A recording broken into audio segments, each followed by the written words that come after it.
ఓ బట్టల shop showroom యాజమాన్యం చేసిన ఓ మార్కెటింగ్ స్టంట్ వారికే బెడ్స్ కొట్టింది. యువకుల దెబ్బకు వారికి దేవుడు కనిపించాడు. సైదాబాద్ సింగరేణి కాలనీ ప్రధాన రోడ్డుపై ఓ బట్టల షాపు ప్రారంభమై సంవత్సరం ముగిసింది. ఈ క్రమంలో షోరూమ్ ప్రమోట్ చేసుకోవడానికి మార్కెటింగ్ స్టంట్ లో భాగంగా ఓ పెద్ద ఆఫర్ పెట్టారు. కేవలం రూపాయికే డ్రెస్ అని ప్రకటించారు.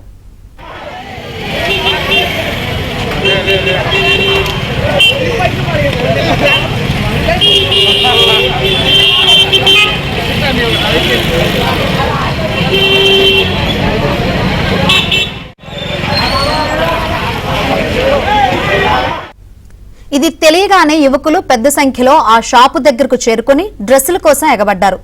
తోసుకొని మరీ షాపులోకి వెళ్లడానికి ప్రయత్నించారు. దీంతో వారిని అదుపు చేయడానికి షాపు సిబ్బంది వల్ల కాలేదు. పోలీసులు వచ్చినా వారిని అదుపు చేయలేకపోయారు. చివరకు పరిస్థితి అదుపు తప్పడంతో పోలీసుల సహాయంతో షోరూం బంద్ చేశారు.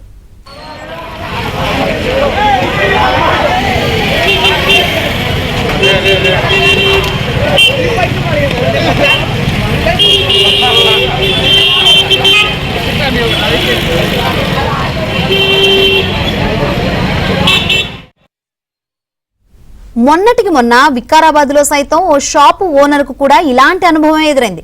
పబ్లిసిటీలో భాగంగా 9 రూపాయలకే చీర అంటూ ప్రకటించాడు. షోరూం ప్రారంభ ఆఫర్ అందరినీ ఆకర్షించాడు. దీంతో మహిళలు ఎక్కువ సంఖ్యలో రావడంతో చివరకు చేతులెత్తేయాల్సిన పరిస్థితి ఏర్పడింది.